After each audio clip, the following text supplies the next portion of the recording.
صحابہ صحابہ وہ سارے صحابہ ہمیں جان سے پیارے ہیں سارے صحابہ. قوم عاد آئی بڑی طاقتور، یہاں تک کہ للکارنے لگے من اشد منا قوہ، کوئی ہے ہم سے بڑا طاقتور تو لاؤ نا، ہمیں کس سے ڈراتے ہو؟ ان نقول الا اعتراک بعض آلہتنا بسوء، ہمارے خداؤں نے تیری عقل خراب کر دی ہے، ہم سے تو بڑا کوئی طاقتور نہیں ہے.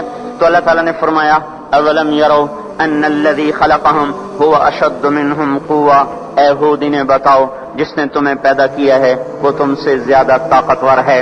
تو جب اللہ تعالیٰ کی طرف سے وہ حجت پوری ہوئی اور وہ اپنے تکبر میں بڑھتے رہے، نافرمانی میں بڑھتے رہے، تو اللہ نے عذاب کا دروازہ کھولا.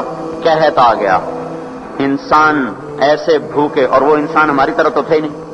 40 ہاتھ قد ہوتا تھا، 30 ہاتھ قد ہوتا تھا، 800 سال 900 سال عمر ہوتی تھی، نہ بوڑھے ہوتے تھے، نہ بیمار ہوتے تھے، نہ دانت ٹوٹے، نہ کمزور ہو، نہ نظر کمزور ہو، جوان تندرست توانا، صرف موت آتی تھی، اس کے علاوہ کچھ نہیں ہوتا تھا انہیں.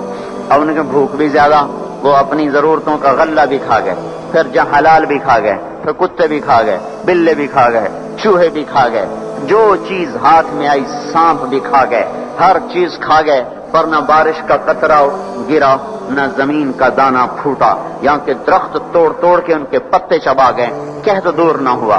تو پھر انہوں نے ایک وفد بھیجا، بیت اللہ بھیجا کہ ہمیں بارش دو. تو جب مصیبت آتی تو اوپر والے کو پکارتے تھے، جب وہ کام کر دیتا تھا پھر سرکش ہو جاتے تھے، پھر انہی پتھروں کو پوچھتے تھے. تو اللہ تعالیٰ نے 3 بادل سامنے کیے، آواز آئی ان میں سے ایک کا انتخاب کرو، ایک سفید، ایک سرخ، ایک کالا.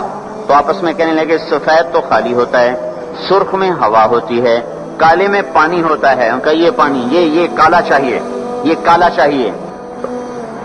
آواز آئی پہنچے گا، یہ واپس پہنچے، ان کا بارش ہوگی.